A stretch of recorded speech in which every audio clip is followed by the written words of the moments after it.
Սիրելի ռադիոլսողներ եւ ռադիոդիտողներ, գործարարալիքն եք դուք լսում FM 106 եւ 5 հաճախականությամբ կամ դիտում եք մեզ թվային հարթակներից որևէ մեկի վրա, նաեւ բաժանորդագրվեք լրատվական ռադիոյի գործարարալիքների թվային հարթակներում, YouTube-ում, Instagram-ում, Telegram-ում, սա Modus Vivendi հաղորդաշարն է, Արա Պապյանն է այս հաղորդաշարի հեղինակը արդեն 1 տասնամյակից ավելի։ Այս անգամ Դավիթ Խումարյանն է այս հաղորդումը վարում եւ եթե հիշում եք, ժամանակ առ ժամանակ Պարոն Պապյանը անդրադառնում է օրացույցում տեղ գտած ինչ-որ կարևոր օրերին, կարևոր իրադարձությունների, տարելիցներին, հենց որ եկեք այսօր դրանից սկսենք, հետո կանցնենք արդեն օրակարգային հարցերի։ Այո, եկեք սկսենք Միացյալ Նահանգների Հայաստան նկատմամբ մանդատի հարցից, որը նաև հրատապ է այն առումով, որ Ռուբիոն պիտի Հայաստան նաև այցելի հայ-ամերիկյան հարաբերությունների ինչ-որ փոփոխությունների նկատմամբ, բայց ես սրանով ուզում եմ շեշտել, որ այդ հարաբերությունները քաղաքական եւ իրավական հարաբերությունները վաղուց են սկսել։ 1920 թվականի մայիսի 24-ին Միացյալ Նահանգների նախագահ Վուդրո Ուիլսոնը հատուկ ուղերձով դիմեց Միացյալ Նահանգների կոնգրեսին, այսինքն երկու պալատներին, սենատին եւ ներկայացուցիչների պալատին, որբիսի Միացյալ Նահանգները ստանձնեն Հայաստանի Հանրապետության մանդատը։ Դա կարևոր հարց էր, որովհետեւ այդ ժամանակ հիշեցնեմ մեր դիտողներին եւ լսողներին, որ առաջին համաշխարհային պատերազմից հետո մանդատային համակարգ էր ստեղծվել հիմնականում Աֆրիկյան եւ միջին արևելյան երկրներ մանդատների մի մասը օրինակ մեծ Սիրիայի վրա տրվեց Ֆրանսիային, Կիլիկիայով հանդերձ Բրիտանիան ստացավ Տրանսորդանիայի եւ Պաղեստինի մանդատը եւ Հայաստանի մանդատը Փարիզի վեաժողովը առաջարկեց Միացյալ Նահանգներին։ Ինչու Միացյալ Նահանգներին, որովհետեւ Միացյալ Նահանգները չեզոք էին եղել առաջին համաշխարհային պատերազմի տարիներին Օսմանյան կայսրության դեմ պայքարում, դա այսինքն իրենք կարող էին ստանձնել, մյուս կողմից Ռուսաստանը դուրս էր եկել մանդատակիր լինելու այդ իրավունքի շրջանակից, որտեղ հեղափոխություն էր եղել, հիշում եք 17 թվականը եւ իրենք առանձին Բրեստ-Լիտովսկի սեպարատ հաշտություն էին կնքել թուրքերի հետ, արդեն եղբայրացել են բոլշևիկները, հետեւաբար պետք էր մի երրորդ երկիր եւ դիտարկվեց, որ Միացյալ Նահանգները ամենահարմարն են։ Ցավոք սրտի Միացյալ Նահանգները մերժեցին ինչու, որովհետեւ մանդատը տրվում էր պետությանը կառավարելու, բայց իրավականորեն մանդատը պատկանում էր ազգերի լիգային, դա ազգերի լիգայի մանդատն էր։ Հետևաբար երկիրը պիտի նախ լիներ ազգերի լիգայի անդամ, որպեսզի կարողանար ստանձնել ազգերի լիգայի կանոնադրության 22-րդ հոդվածի վրա մանդատը նախկին Օսմանյան կայսրության տարածքների վրա։ Միացյալ Նահանգները մերժել են ստորագրել Վերսալի պայմանագիրը Գերմանիայի հետ, խաղաղության պայմանագիրը, որը առաջին 27 հոդվածները հենց ազգերի լիգայի հիմնարար փաստաթուղթն էր, հետևաբար իրանք մաս չէին կազմում, եւ այդ ասեմ Ուիլսոնը այդ հարցով էլ ճիշտ դուրս եկավ, ինչու մերժեցին ամերիկացիք, թեև որոշ դեր ունեցե կայսերական Գերմանիայի ջախջախման, Ուիլսոնն ասում էր սխալ է մեկ երկրի վրա բարթեր ամբողջ մեղքը առաջին համաշխարհային պատերազմի եւ նման ծանր պայմանների տակ դնել Գերմանիային, որովհետեւ սրա արձագանքը վատա լինելու եւ ցավոք սրտի ինքը ճիշտ դուրս եկավ, գիտենք այդ ճնշումների հետևանքով Գերմանիան հայտնվեց շատ ծանր տնտեսական քաղաքական վիճակում, գլուխ բարձրացրեցին երկու հիմնական ծայրահեղ ուժ կոմունիստներն ու եւ նացիստները, հետո որովհետեւ կոմունիստերին ճնշեն, նացիստերին օժանդակեցին, չարյաց փոքրագույնի տարբերակով, բայց նացիստները եկան, պարզվեց, որ ոչ պակաս չարիք էլ իրենք էին։ Այնուհանդերձ ուզում եմ ասեմ, հիշենք այս տարեթիվը 1920 թվականի մայիսի վերջի շաբաթը կոնգրեսում մեկ շաբաթ քննարկվում էր Միացյալ Նահանգների իրավունքի հարցը ստանձնելու մանդատը, որը հունիսի 1-ի քվեարկությամբ մերժվեց։ Քանի որ նահանգներից սկսեցինք, պարոն Պապյան, այսօր ամսի 25-ին ենք մենք տեսաձայն այրվում, հավանաբար դուք երբ որ լսեք, արդեն դա տեղի ունեցած կլինի, Մարկո Ռուբիոն է գալիս Հայաստան։ Ինչը լավ է, չէ՞։ Ամեն դեպքում լավ է, իհարկե։ Լավ է, ինքը Հնդկաստանի ճանապարհին հիմա Հնդկաստանում է գտնվում, Հնդկաստանի ճանապարհին Հայաստան ա գալու, հնարավոր է որ որոշ ինչ-որ փաստաթղթեր նաև ստորագրեն, չեմ կարծում այսպես մեծ փաստաթղթեր կլինեն, բայց memorandum-ի ձևով հայտարարության declaration բան կլինեն, որ էլի լավ է քաղաքական առումով, սա նաև այն հստակ ուղերձն է Միացյալ Նահանգների կողմից, որ Միացյալ Նահանգների համար հարավային Կովկասը, մասնավորապես Հայաստանը ավելի ու ավելի են կարևորվում, սրա մասին մենք բազմից ենք խոսել եւ հենց այստեղ այս սրահում եւս այն առումով, որ Միացյալ Նահանգների համար խիստ կարևոր է Հնդկաստան-Իրան-Հայաստան Վրաստան երթուղին եւ այդտեղ էլ մի հետաքրքիր հատված կա Նախիջևանի մասով, որտեղ երկաթուղին այդտեղ է գործում եւ հիմա ինչ որ խոսակցություններ կան, որ հնարավոր է նաեւ Նախիջևանի երկաթուղին այդ հատվածով բացվի, դա կարող է բացվի միայն այն պարագային, եթե Իրանի վրայով կսկսի մեծ ապրանքափոխադրումը, որտեղ փոքր փոխադրման համար դա անիմաստ է։ Այսինքն հիմա ռուբլոյի գալով, այսպես ասած, նախանշում է ցույց է տալիս կարևորության աճը, որը ամեն դեպքում լավ է։ Հիմա ինչ չափով իշխանությունները կարողանան դա օգտակարությամբ, այսինքն վերցնել երկրի համար, որովհետև հաստատ քաղաքացիական պայմանագիրը իր համար, կուսակցական շահերի համար սա առավելագույն օգտագործելու, ասա, տեսեք, այսպես բան է, այդ հարցը։ Այդ իրանց բանն է, շահն է։ Մեր շահն է, տեսնենք երկիրը ինչ է շահելու, երկիրը ինչ է շահելու, ամեն դեպքում լինել այցելության մաս եւ կարծում եմ սա պատահական չի Հնդկաստանից գալը հենց այս իմաստացի հենց այդ ծրագրի մի մաս է։ Պարոն Պապյան, հայ-ռուսական հարաբերություններն են սրվում։ Արդյոք Ռուբիոյի գալը ինչ որ կապ ունի, փոխկապակցվածություն ունի նաև սրա հետ։ Այսինքն հռետորաբանությունը ռուսական գնալով ուժեղանում է, ջերմուկը այլևս արգելված է, ինչ որ ապրանքատեսակներ կան, որ չի ընդունվում եւ այդ ֆոնի վրա հայտարարությունների վրա Երևան է գալիս Մարկո Ռուբիոն։ Գիտեք, Շևարդնաձեին վերագրով խոսք կա, չնայած դժվար իրանը լինի, չափից ավելի խելոք է, այս միտքը, ասում է հետևյալը, որ Ռուսաստանը ասում է ինձ հետ չլինես վատ կլինի քո համար, Արևմուտքն ասում է ինձ հետ լինես լավ կլինի քո համար, եւ մենք տեսնում ենք այս երկու վարքագծերի մեջ հենց դա դրսևորումը։ Մենք տեսնում ենք, ասենք Ռուբիոն գալիս է ինչ որ խրախուսի բաներ խոստումներ կտա, ինչ որ թղթեր կստորագրվեն, որը չի նշան, որ անպայման իրականություն կդառնա, բայց դա կլինի խրախուսանք։ Իսկ Ռուսաստանը գործում է պատժի տարբերակով, որ ասում է, ես ջերմուկիդ մեջ մկնդեղ է հայտնվում, չգիտեմ, կոնյակիդ մեջ ուրիշ մի բան է հայտնվում եւ այն, որ հայկական շատ մթերքներ, ապրանքներ չեն համապատասխանում ստանդարտներին, մենք լավ գիտենք, նոր չի դա։ Ուղղակի այս արդեն թիրախավորում է, ակնհայտ է դառնում, որ սա ճնշման գործիք է որպես գործիքա ընտրություններից առաջ, սա տեղի ունենում ընտրություններից առաջ։ Եվ ես այստեղ եւ շատ-շատերն էլ խոսում են առումով, որ այս ամբողջը կանխատեսելի էր, այսինքն զարմանալի բան չի, էլի, հասկանում ենք, որ դրա համար օրինակ նույն ձևի այդ առաջարկ, ասենք, գազի պարագային մենք 90-ականներին Իրանից ենք ներմուծում, այդ խնդիրը պիտի լուծվի եւ եթե օրինակի համար գնում է եւ սա սրվելու է այս հարաբերությունները Ռուսաստանի հետ, հետեւաբար Ռուբիոյի հետ եւ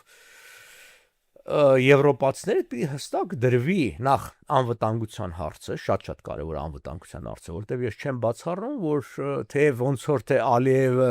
այլևս նաև այդ ռուսական ձեռքի գործիք չի, որտեղ չի համընկնում իր շահերը Ռուսաստանի հետ, ինչպես օրինակ Արցախի պարագայում, այնտեղ երկուսի շահն էլ բռնում էր իրականացնելու Լավրովի պլանը եւ այլն եղավ։ Հիմա ինքը այդքան ենթակա չի, բայց օրինակ մենք չգիտենք օրինակ, որ եթե Թուրքիայի միջոցով Ռուսաստանը գործի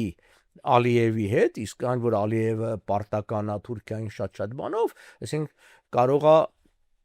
որոշ սրացումներ հրահարի, որովհետև գիտեք, այսպես է, չէ՞, հիմա Նիկոլ Փաշինյանի իր կուսակցությունը ինչն է հիմնական ապրանքը, որը դրել է այս տոնավաճառին, քաղաքական տոնավաճառ է վերջո ընտրությունները։ Դեր կանգնենք խաղաղությանը։ Հետևաբար, ուրեմն Ռուսաստանը ձգտելու է ցույց տալ որոշ միգուցե տա Աստված դա տեղի չուն, որոշ բախումներ, որ չկա այդ խաղաղությունը։ Չկա այդ ինչին եք դուք տեր կանգնում, այդ խաղաղությունը չկա եւ այլն։ Դրա համար նաեւ Ռուբոյի արծը այս կողմով էլ կարեւորում եմ, այսինքն գալ, Երևալ, նկարվել, ինչ որ բաներ խոսալ, արդեն նաեւ զսպման ուղերձա նաեւ Ռուսաստանին եւ հատկապես Ալիևին։ Միգուցե թրիփի մասին, գիտեք, այդ նախատեսում էր հենց Trip Development Company ստեղծել, որի 74% ամերիկացիներն են, կարող է ավելի կոնկրետություն լինի, ինչ որ արդեն ընկերություններ, բաներ։ Պարզապես ես չի ուզենա, որ ամերիկացի կտի այդ 74% ինչ որ տոկոսներ ծախեն երրորդ երկրներին, որը նախատեսված է այդ հայտարարությամբ ի վերջո որն էլ հայտնվեր թուրքերի ու ադրբեջանցիների ձեռքը։ Դա արդեն հայկական իշխանությունները պիտի հստակորեն վերահսկեն եւ նման։ Բայց այդտեղ ասում են, որ առաջինը պետք է Հայաստանին առաջարկել։ Այո, բայց խնդիրն է ոչ միայն առաջին, այլ նաեւ Հայաստանի համաձայնությամբ պիտի վաճառվի, այո։ Հա, բայց եկեք լավ հասկանանք, էլի, եթե իսկապես ամերիկացի կուզեն համաձայնություն չկա, դրա համար ասում եմ, որ պիտի այստեղ հաստատակամ լինի, նաև ամերիկացիները չպիտի փորձեն Հայաստանի հաշվին ինչ որ խնդիրներ լուծել։ Հասկանում ենք, որ ամերիկացիներն արևմուտքին ձեռնատու է Ռուսաստանից այստեղ դուրս մղելը։ Մենք էլ երկար տարիներ ի վեր սրա մասին խոսել ենք, գոնե մեր քաղաքական ուժը անձամբ ես գրքեր եմ գրել, խոսել եմ, դասացում, բայց սա այն հարցն է, որ պիտի ինչ ասեմ, վիրահատական նրբությամբ գործելը, որտեղ բավականին տարածաշրջան ինքնին փխրուն տարածաշրջան, հա, այսինքն մենք ըստ էության տեսեք հարավային Կովկասը հարավից երկու մեծ պատերազմ է հիմա ընթանում, մեկը Իրան, Իսրայել, Ամերիկա, մյուսը Ռուսաստան, Ուկրաինա, այնտեղ ածանցյալներով։ Ու հարավային Կովկասը հենց այդ երկուսի մեջտեղն է, էլի։ Իսկն եւ հետեւաբար շատ կարեւոր է, որ ով կվերահսկի եւ կարծում եմ, որ Ռուբիո այցելությունը նաեւ դրա հետ է կապված, որտեվ երբ որ մենք նայում ենք օրինակ թռիչքների երթուղիները Եվրոպայից դեպի Միջին Ասիա եւ բան հարավային Կովկասով է գնում, որտեղ մյուս տարբերակը շատ պիտի իջնեն հարավ, շրջանցեն Իրանը հարավից, դա ձեռնատու չէ, օրինակ հյուսային Չինաստան կամ այդ շատ երկրներ թռնելու համար։ Հետեւաբար, ուզում եմ ասեմ, այստեղ պետքա վարպետորեն գործել, սպասենք տեսնենք ինչ կլինի։ Պարոն Պապյան, փորձագիտական տարբեր գնահատականներ կան, բայց իմ լսած թվերով տնտեսական հարաբերությունները, այսինքն տնտեսական կախվածությունը Ռուսաստանից մեծ հաշվով տարեկան 700 միլիոնից 1 միլիարդին մոտ է։ Այդ քիչ է թե շատ է ազդել։ Չէ, գազի թվեր եք ասում։ Գազի գինն էլ մեջ է։ Չէ, շատ փոքր թվեր եք ասում, շատ փոքր։ Մի ժամանակ 12-14 միլիարդի էր հասել շրջանառության, եթե մենք խոսում ենք ապրանքային շրջանառության մասին, չէ, բավական այնտեղ հետո կրճատվել է, բայց կարծեմ 7-8 միլիարդ պիտի հիմա լինի։ Ես նկատի ունեմ դոտացիոն հատվածը, այսինքն եթե մենք գազը առնենք եվրոպական գնով, ոչ թե բանով, ԵԱՏՄ-ն եւ դոտացիոն։ Դե եկեք հաշվարկենք։ Մենք տարեկան առնում ենք, կարծեմ 1 միլիարդ խորանարդ մետր ենք առնում, իրանք ասում են 177.5 դոլարով ենք ծախում, սուտ են ասում իհարկե, այդ իրանք ծախում են իրանց վրա։ Իրանք իրանց են ծախում, մենք հետո 350-ով եթե չեմ սխալվում։ 370 անգամ։ Եվրոպացիները գնում են այսպես 560, այսինքն 190 դոլարի տարբերություն, 200 դոլարի տարբերություն հաշվենք, այսինքն 1 միլիոն խորանարդ էլ առնում են։ 1 միլիարդ ենք տարեկան։ 1 միլիարդը առնում ենք, դե այնտեղ 1000 խորանարդն է, միլիարդը 1000-ի բաժանած է դեմա միլիոն, միլիոնը բազմապատկած 200-ով, առնում է 200 միլիոն։ 200 միլիոնի տարբերություն։ Եթե եվրոպացիները դոտացիան տան, բայց դե խնդիրը այդ է ուզում հասկանալ, այսինքն արդյոք այդ թվերը, եթե մենք գնանք եվրոպական սցենարով, անվանենք դա եվրոպական սցենար, հա, այսինքն խզենք հարաբերություններ եւ Ռուսաստանը անի այն ինչով ինքը սպառնում է։ Արդյոք կգտնվի աշխարհում որևէ երկիր, որը որ մեզ կօգնի, որ դա Հայաստանի տնտեսության համար ավելի թեթև լինի։ Գիտեք, 200 դոլարը նույն Միացյալ Նահանգների համար, այսինքն փող չի, Եվրոպայի համար էլ դա կարելի է գտնել։ Խնդիրը իրավական է եւ տեխնիկական, որովհետեւ միայն գազը չեն մատակարարում, չէ՞։ Հայկական Հայաստանում գտնվող ամբողջ խողովակաշարը լինի մեծը, լինի այն փոքր, այսինքն ցանցը, այո, լի հայ-ռուս գազարտինն է, որ նշվում է ռուսներինն է։ Ինքը նույնիսկ կառույցը այլ այդպես չի կոչվում, կոչվում է Գազպրոմ Հայաստան հիմա։ Գազպրոմ Հայաստան, ասեն դա Գազպրոմին, առավել եւս Գազպրոմ Հայաստան, այսինքն հիմա ասում եմ իրավական, ուրեմն դի առաջի արծով դա պիտի ազգայնացվի։ Ազգայնացնել նշանակում է դու պիտի փող վճարես։ Հակառակ բառերով չի լինի։ Հիմա որ ասում են այ հեծը ազգայնացած, այդ ձև չի, հեծը չի կարող ազգայնացվի, պետականացվի։ Հեծը պետությունը հետա գնում։ Ուղղակի այնտեղ կարա սակարկումը նրա հարցով լինի, որ տերը ալգին ուզի, գնորդը ալգին ուզի, վերջը ճշումներով կամ այլ բանով նույնն է։ Ուրեմն հարցը իրավական է, մեկ պիտի դա լուծվի, մյուսը տեխնիկական է։ Արդյոք Իրանից Հայաստան այդ կողած 75 սանտիմետրանոց խողովակը որ կա, որ այսօր դանով մենք ստանում ենք այն գազը, որը գնում է Հրազդան ջեք, որտեղ ամեն 3 խորանարդ մետրի դիմաց գազի մենք 1 կիլովատ վերադարձնում ենք Իրանին, ինչ էլ մնաց ոնց որ ասած մերն է այդ հոսանքը։ Հիմա այդ նաև տեխնիկական է, արդյոք այդ մի խողովակը բավական է, մեկ, արդյոք հնարավոր կլինի շատ արագ, այնտեղ գիտեք, դրանց վրա հատուկ պոմպեր կան, բաղիչներ կան, այսինքն reverse պետք է արվի, այսինքն դա գործում էր հյուսիսից դեպի հարավ, հիմա հարավից դեպի հյուսիս, դա տեխնիկական լուրջ խնդիր է, եւ դա ամիսներ է տևելու այդ խնդիրը լուծել։ Չէ, նկատի ունեմ շարունակենք առնել Ռուսաստանից, բայց չոր ավելի adekvat գնով կամ դե գիտեք իմ մտահոգությունն է նա որ Ռուսաստանը կասի այո ես կկնքի պայմանագիր որ այսինքն 560-ով է տալիս կասի ես կոմենկոմ բայց պարբերաբար ինչ որ վթարներ տեղի ունենան հենց այն ամենաանհարմար պահին երբ որ գազի ամենակարիքը կա եւ երբ որ ատոմականը որտեղ խոսակցություններ կան հանրապես ատոմականը նորոգման են կանգնեցնում աշնանը այո միշտ սեպտեմբեր-օկտեմբեր որտեղ պահանջարկը շատ չի ամռանը ուրեմն կոնդիցիոներների պատճառով է պահանջարկը մեծանում Զամրանը տակածման։ Այո, միջին սեզոնում, երբ իսկ սեպտեմբեր-օկտեմբեր գիտեք, ամենալավ եղանակն է Հայաստանում, ոչ հովացման, ոչ տակածման խնդիր չկա եւ այժմ։ Հիմա խոսակցություններ կա, իսկ դա հանգիստ կարելի անել տեխնիկապես։ Օրինակ այս վերջերս բացահայտված մի ֆիլմ կար, որ այնտեղ օրինակ Ռոսատոմի ներկայացուցիչը գոնե ներկայացվում էր, ես չգիտեմ ինչքան է, ըստ այդ ֆիլմի ներկայացվում էր որպես ռուսական հետախուզության կադրային աշխատող Ռոսատոմի։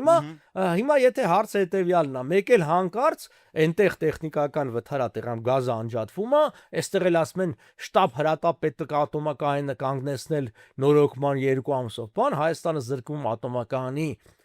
մոտ 40-37-38% ամենաէժան էլեկտրականությունից Հայաստան, այսինքն միանգամից 40% էլեկտրականության դուրս է գալիս, գազն էլ դուրս է գալիս, իսկ ես չգիտեմ այդ գազի պահոցներում, որ Աբովյան եւ այլ ինչքան գազ կա կուտակված, առաջ դա նախատեսված էր 2 ամիս պահելու համար եւ հնարավորություն կա սովետական շրջանում Փառք Աստծո, խելոք մարդիկ գտնվել են, սարքել են եւ այլն։ Հիմա մենք չգիտենք ինչքանով է լցված այդ։ Արդյոք Հայաստան ունեցել է այդքան ֆինանսական միջոցներ այդ առնելու կուտակը, որտեղ դա պետությունը առներ կուտակել։ Կարծեմ հենց նույն Գազպրոմ Ռուսաստանինն է նաեւ այդ սեփականություն, իրան կարող է այդտեղ էլ բան արած լինեն, էլի խորամանկություն։ Այնպես որ ես կարծում եմ հարցը հետեւյալն է։ Ռուբիոյի հետ անպայման այդ հարցը պիտի քննարկվի եւ հարցը պիտի Ամերիկայի միջնորդությամբ լուծվի։ Այսինքն Ամերիկան պարզ ասած ռուսների վրա մատ թափտա մեկ եւ ինչ որ բան խոստանա։ Հիմա ինչպես մեր հաշվին հաճախ խոստանում են Ուկրաինայի պարագային, միգուցե Ուկրաինայի հաշվին ինչ որ մի բան պիտի խոստանա, այստեղ այդ հարվածից հանելու համար։ Բայց այն որ մենք բոլորս նկատում ենք, որ Ռուսաստանը պատրաստ է գնալու ամեն հնարավոր միջոցների, դա ակնհայտ է, որովհետև գիտեք, էլի Ռուսաստանում լրատվությունը այդքան ազատ չէ, որ ամեն մեկը ելնի ինչ ուզի խոսի։ Հա, եթե հստակ հրահանգը նկատվում է։ Հայաստանը ավելին ասեմ, մենակ հրահանգը չէ, մենք հիմա լուրեր ունենք, օրինակ կոնկրետ մարդիկ, որոնք ասում է միշտ գրանցվում են, գիտեք, ռեգիստրացիա հասկացությունը կա, գնում են հեշտությամբ այդ ռեգիստրացիան անում են, հիմա չեն անում։ Հազար ու մի պատճառով, հիմա երբ որ դու մտնում ես երկիր կամ դուրս ես գալի, նույն ռուսական անձնագրով Ռուսաստանի քաղաքացիները հարցնում են, դե տեսնում են, որ Հայաստանի քաղաքացի եք, եւ եթե այո, ասում են պիտի վերադարձնեք, քաղաքացիություններից մեկից պիտի հրաժարվեք եւ նման ինչ որ բաներ ա գնում, այսինքն ձեր ասած միայն այդ տնտեսական չի, ճաշումները գնում է բոլոր հնարավոր ձևերով, օրինական եւ անօրինական, անգամ Ռուսաստանի քաղաքացիների նկատմամբ, այսինքն հայ ազգի չմոռանանք, երբ որ Վրաստանի հետ հարաբերությունները լարվեց, նույն ձևի չէին հարցնում, այսինքն այդ վրացին Ռուսաստանի քաղաքացի է, թե Վրաստանի քաղաքացի է, ուղղակի ճնշման հրահանգը կա,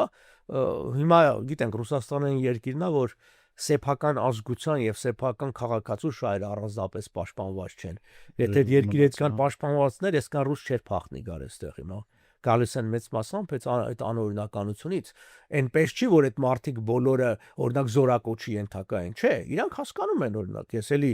մեր աղբյուրներից այնա, որ մարդկանց վրա ոնց որ ասած թիվ են դնում, ասում են այսքան մարդ ձեր հիմնարկությունից պետք է գնա ծառայելու, այսքան էլ ամսական պետք է մուծեք ինչ որ տարբեր բանակային ֆոնդերի եւ այլն, որը ոչ ոք չեն ուզում անեն։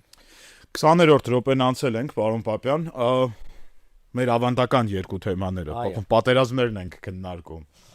Արդյոք հույս կա, որ ռուս-ուկրաինական պատերազմը կավարտվի։ Մենք վերջի անգամ ձեզ հետ այս հաղորդման շրջանակում երևի զրուցել ենք մի 3 ամիս առաջ, չէ՞, պարոն Պապյան։ Ու ամեն անգամ ինձ թվում է, որ հեսա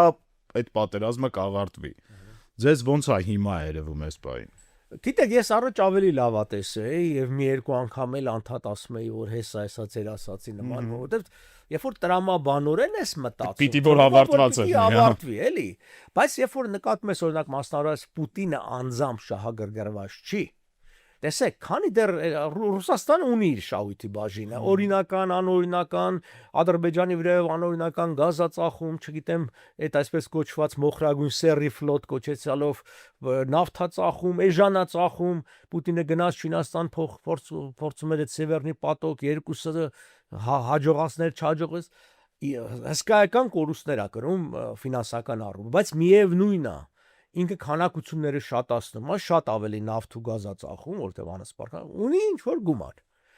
Այդ գումարը, որ ինքը ունի, փաստորեն ինքը կարողանում է եւ տեղում արտադրել եւ գնել տարբեր երկրներից զինամթերք։ Մյուս կողմից ժողովուրդը այն վիճակի մեջ է,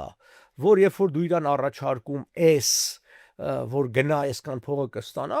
ծնողներ իրանց զավակներին են ուղարկում, կանայք տղամարդկանց ուղարկում եւ այլն։ Եվ ավելին ասեմ, ես այն օրը թվեր էի լսում, ռուսական աղբյուրներն էին բան, որ Ռուսաստանում 300,000 կալանավոր է մնացել, դա ամենացածր թիվն է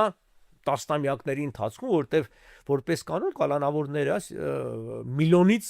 ավել են լինում, մի քանի միլիոն են լինում, մինչև 4 միլիոն ասել է ժամանակին, այդ Ստալինի ժամանակ, հետո բայց միլիոն ու կեսը թիվն է։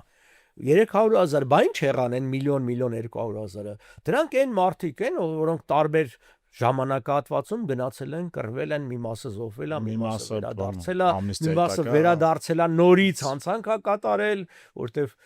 կրկնա հանցագործ չէ, էլի, այն քառա հանցագործներ կային դրանց մեջ։ Ուզում եմ ասեմ, եթե մարդկային ռեսուրսը կա, ֆինանսական ռեսուրսը կա, Պուտինը շարունակում է, նաև ինչու է շարունակում, որովհետև նախ ինքը վստահություն չունի, եթե պատերազմը դադարի, ինչ քաղաքական process-ները, հա, քաղաքական եւ բանակը երբ որ վերադառնում է, ամեն դեպքում դու ասենք զինադադար կնքեցիր, ինչ որ մի թիվ պիտի թողես այնտեղ, բայց այս քանակությունը չես ունենալու։ Եվ մարդիկ գալու են։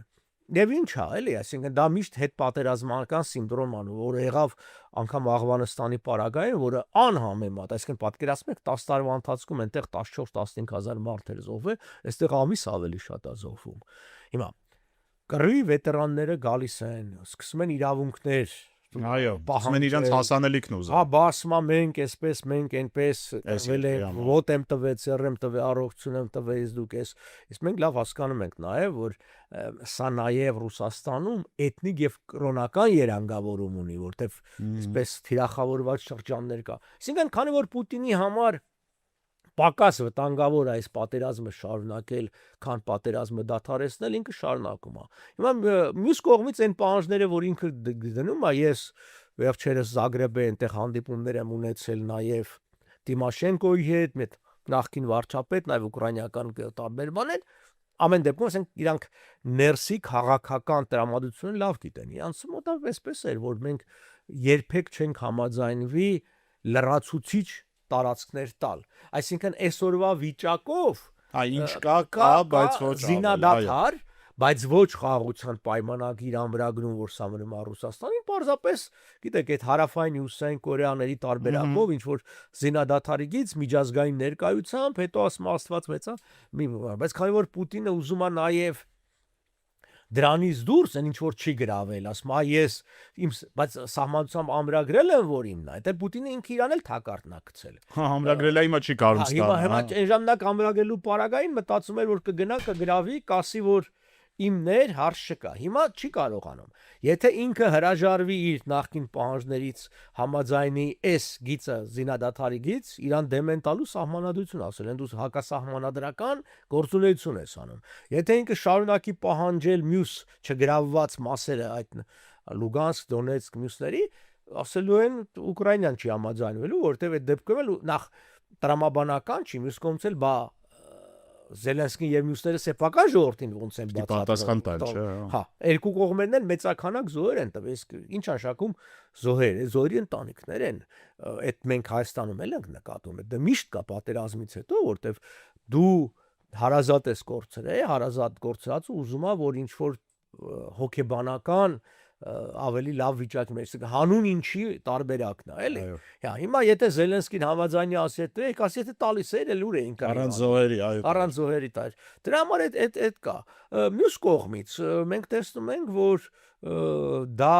հնարավորություն է տալիս շատ մեծ կոնցեռների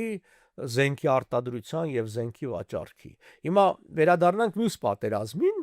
որը ինչ որ բանով, այսինքն ծոցում ընթացող երևույթներին, հիմա տեսեք, առաջին ազգից թվում է Իրանը հարվածեց ծոցի մի քանի հարուստ երկրների եւ ինչ որ վնասներ տվեց եւ Ամերիկան չկարողացավ հրթիռները ոչնչացնել եւ այդ ոնց հալնում, որ նախ Իսրայելի վրա դա լավ է գործում, իսկ ասենք Էմիրությունների վրա կամ Կատարի վրա վատ կամ Սաուդյան Արաբիա շատ པարզ պատճառով, որովհետեւ Իսրայելը ունի իր հակաօդային հակահրթիռը հիմա։ Սա բերեց ինչի, այսինքն եթե այսպես դավադրապաշտական ենթադրություն անենք, չպաշտպանելը բերեց նրան, որ նախ սկսեցին Իսրայելից առնել, օրինակ Էմիրությունները առաջին անգամ Իսրայելի հետ մտավ եւ Իսրայելի զինվորականները գնացին Էմիրություններ այնտեղ վարժեցնել սովորացնելու այդ Iron Dome եւ այլն բաները։ Մյուսը Ամերիկան միայն վերջի գործարկով 8 միլիարդ դոլարի զենք ծախեց այդ ռեգիոնի երկրներին։ Առանձնել ինքը տասնյակներով աշխարհի թիվ 1 զենք առնող Սաուդյան Արաբիան է։ Դե անսպար քանակությամբ փող ունեն, առնում են։ Հիմա ավելի շատացավ։ Ինչու՞, որովհետև ինչքան էլ ինքը զենքի վրա շատ է ծախսում, միևնույնն է իր կորուստները պատերազմից, եթե խփեն կամ ավելի շատ ավելի, այսինքն լինում է։ Դրա համար, այսպես ասենք, պատերազմը մեծ կորուստների շրջան է եւ անչափելի է մարդկային կյանքերով դա գին չունի, բայց նաև պետք է հասկանան, որ շրջանակներ կան, որ պատերազմներից միշտ ֆինանսապես մեծ շահույթ են կորզում։ Սիրելի ռադիո լսողներ, մեզ հատկացված եթերաժամանակը ավարտին մոտեցավ։ Հուսամ ձեզ էլ հետաքրքիր էր։ Շարունակեք գործարարալիքը լսել, ես էլ առիթներ կփնտրեմ, որ ժամանակ առ ժամանակ Modus Vivendi հաղորդաշարը ես վարեմ ձեզ համար։ Դավիթ Խումարյանն էր երկրորդ խոսափողի մոտ, Հարապապյանը առաջինի։ Կհանդիպենք։